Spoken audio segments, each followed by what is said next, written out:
I thought my husband was just a workaholic. I thought we were like every other busy couple in their late 20s, hustling hard to build a good life. That was my lie. The comfortable, flimsy story I told myself every time he missed dinner or canceled a weekend getaway with a familiar, "Babe, I am so sorry, but this client just dropped a bomb." I believed him because why wouldn't I? He was charismatic, attentive when he was home, and he always bought me the kind of flowers that cost more than I would ever spend on myself. But the real truth, the bone-chilling, soul-crushing reality, my husband wasn't a workaholic. He was living a complete, full-time double life. And I discovered all of it: the second partner, the second home, the secret child, not through a misplaced receipt or a suspicious text, but through a single, accidental click on a forgotten smart TV. It was a Tuesday night late, the kind of mundane, boring Tuesday that felt like a placeholder until Friday. He was supposedly in Houston, a big client presentation, he'd told me. I was home alone in our Austin apartment, eating takeout and scrolling through old vacation photos. I logged into the shared tablet to put on some background music, and that's when it happened. A notification popped up from an Instagram account I didn't recognize, auto-logged in under a name that wasn't exactly his. It was his middle name, James Barrett, and the first post that loaded. It was a photo of him, arms wrapped around a gorgeous redhead, in a restaurant I had never been to. He was looking at her the way he used to look at me. That was the moment the floor dropped out from under my world. My marriage wasn't just a little rocky, it was performance art, and the stage lights were about to come up on the final, brutal act. Stay until the end to hear how I went from the clueless wife to the one who brought down his carefully constructed empire of lies. My name is Alma, and I was 34, a marketing manager, married for 8 years to a man I thought I knew, Dean Harrison. He was the kind of man who filled a room. Ambitious, quick to laugh, and utterly dedicated to his career in consulting. Or so I thought. Looking back, the signs were always there, dressed up in plausible excuses. Red flags were everywhere, but I dismissed them as the normal friction of a fast-paced life. He insisted on keeping his work phone locked with a fingerprint ID, telling me it was a non-negotiable client security policy. If I asked about a new name on his contact list, it was always, "Oh, just a junior analyst, nothing to worry about." He always had late-night client calls that had to be taken alone in his office with the door shut. I remember once I tried to video call him when he was supposedly in Dallas for a huge conference. He refused, saying the connection was too spotty in the hotel. But when he got home, the hotel room key on his keychain had a San Antonio Riverwalk logo on it. I asked him about it and he just smiled, claimed it was from an old team building retreat he forgot to throw away, and changed the subject. We were struggling financially, or so he led me to believe. He'd constantly stress about our joint accounts, saying work wasn't reimbursing expenses fast enough, so we needed to keep our family budget tight. Meanwhile, he drove a newer model car, dressed impeccably, and would sometimes forget where he'd parked because he was driving a different vehicle in his other life. I was saving every penny for our future, believing him, while he was apparently funding a whole second reality. The biggest red flag of all, however, was a change in how he talked about our relationship. He became emotionally distant, always tired, always making me feel like I was paranoid whenever I asked simple questions about his whereabouts. He'd downplay my successes, act uninterested in my job, and generally make me feel a little smaller, a little less important. But I just convinced myself it was work stress, or maybe I was the one who was being too demanding. I desperately wanted the fairy tale, so I ignored the warning signs. Then came the flowers. This happened a few weeks before the whole online discovery. They arrived at my office, gorgeous, expensive roses. My coworkers went wild, calling me lucky and relationship goals. I smiled and played along, thinking Dean had finally done something romantic. But the card wasn't Dean's sloppy handwriting. It was strong, confident script, and it read, "He doesn't deserve you, but I see you." I was shaking. I flipped the card over. There was a handwritten URL, short and specific. I grabbed the flowers, mumbled an excuse, and locked myself in the bathroom. I typed the link. It led to a private photo album. 16 photos loaded. 16 tiny bombs exploding in my chest. Photo after photo of Dean with this stunning redhead. Vanessa Clark, I would later learn. At parks, coffee shops, that pretentious boutique wine bar downtown he always claimed to hate. Photo 9, them in Dallas, the same weekend he said he was in Houston. Photo 11, supermarket, regular suburban Tuesday vibes, shopping together, domesticity that felt like a knife. Photo 16 was the one that destroyed me. Yesterday's date, in his office. Her sitting on his lap, business hours, broad daylight. My phone buzzed again. Unknown number, I'm the one who sent the flowers, we need to talk, Cafe Meducci, 6 p.m. tonight, Seth. My ex-boyfriend from college. The one who proposed 10 years ago, and I said no because I needed to focus on my career.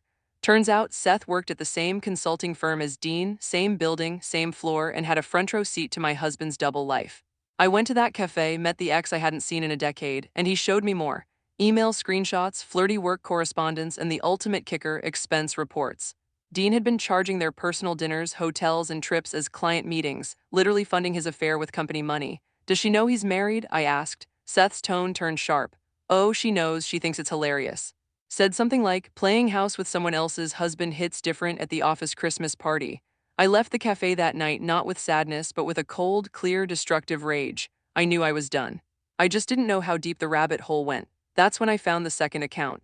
The second account was under the name James Barrett, Dean's middle name, and he had cleverly scrubbed most of the identifying details. No company name, no location, just lots of generic lifestyle shots. But I knew that smile, I knew those clothes. The profile was a goldmine, only I wasn't just finding more proof of his affair with Vanessa. This was something different. This was a parallel life, a complete, self-contained universe he had built. The account bio was the first slap in the face. Dedicated partner and full-time girl dad, entrepreneur building a future in the South Carolina Lowcountry.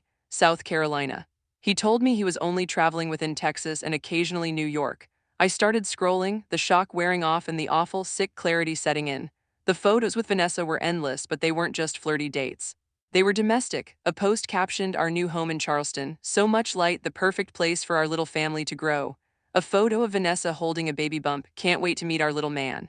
Best birthday gift ever. The date was 2 years ago. 2 years ago, he was telling me he was too busy to have a conversation about having kids of our own. The little man, the secret child. A toddler now with Dean's exact smile. The post showed him at birthday parties at the beach in front of a house I'd never seen with a dog I didn't know. The sheer volume was staggering. Hundreds of posts covering nearly 3 years. Our 8-year marriage had become a 6-year marriage, followed by 2 years of me being the placeholder, the cover story, the fool. I called Seth immediately. It was 1 a.m., but I needed to talk to the only other person on the planet who saw Dean's true self. He has a child, Seth, a whole other life. They've been raising a toddler for 2 years while he told me he was on a client retainer in Dallas. I choked out. Seth was silent on the line. Alma, I didn't know that. I only saw Vanessa in the office and the affair. Are you sure? I sent him the link. He called back in 5 minutes, his voice rough. Holy hell, he built a fortress, a full-on alternate reality. This isn't just cheating, Alma. This is sociopathic. We realized that Dean wasn't a workaholic. He was simply splitting his week, dividing his time between Austin and Charleston, flying between the two cities under the cover of business trips. And then I saw the live stream. A recent video was posted with a countdown timer labeled, "The next chapter, moving day." The stream showed Dean and Vanessa holding their son, sitting in what looked like a beautifully renovated kitchen. Dean was talking to the camera, his voice radiating a sincerity I hadn't heard directed at me in years. This is it, guys, we're finally pulling the trigger. I'm transitioning out of the old business completely to focus on a new venture with Vanessa, an amazing hospitality project here in Charleston. We're starting fresh. No baggage, no looking back, just new beginnings. No baggage, I was his baggage. Our 8 years, our future, our entire life was just the baggage he was planning to discard. And he was announcing it to the world, his real world, on a public platform. The timeline was clear. He was planning to phase out his life with me quietly, make the divorce look like a mutual decision, and ride off into the Charleston sunset with his real family. But he made one huge mistake. He let his Austin account autolog in on a device I actually used. And now I had proof of his whole second life, all the way down to the DNA of a child he was proudly claiming. The silent, clueless wife was about to turn into a demolition expert. I didn't react. Not a single post, call, or dramatic meltdown. I followed every piece of advice Seth gave me, cold, clinical, efficient. Seth had already given me the tools for this. Photos, financial records showing his dissipation of marital assets. Now I had the nuclear option, the social media trail of his alternate life.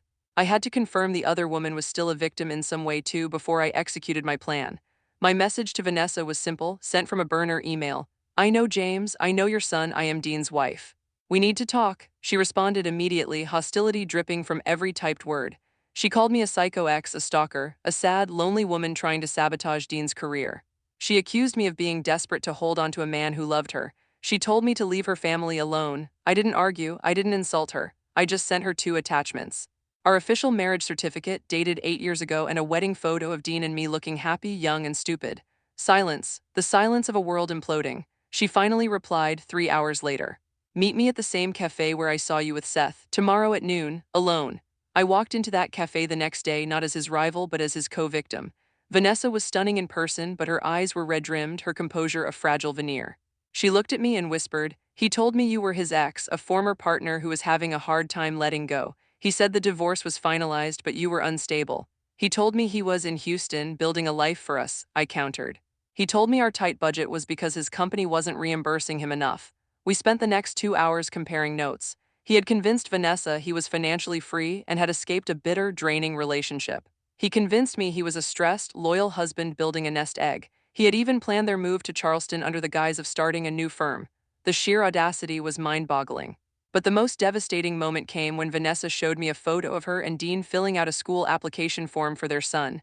Dean's signature was clearly visible. It was only on the Second Life documents, not on mine. We're both the idiot wives, aren't we? Vanessa said, the realization hitting her like a physical blow. No, I corrected her. We were never the problem. He was the coward who couldn't choose and decided to betray us both. That was the turning point.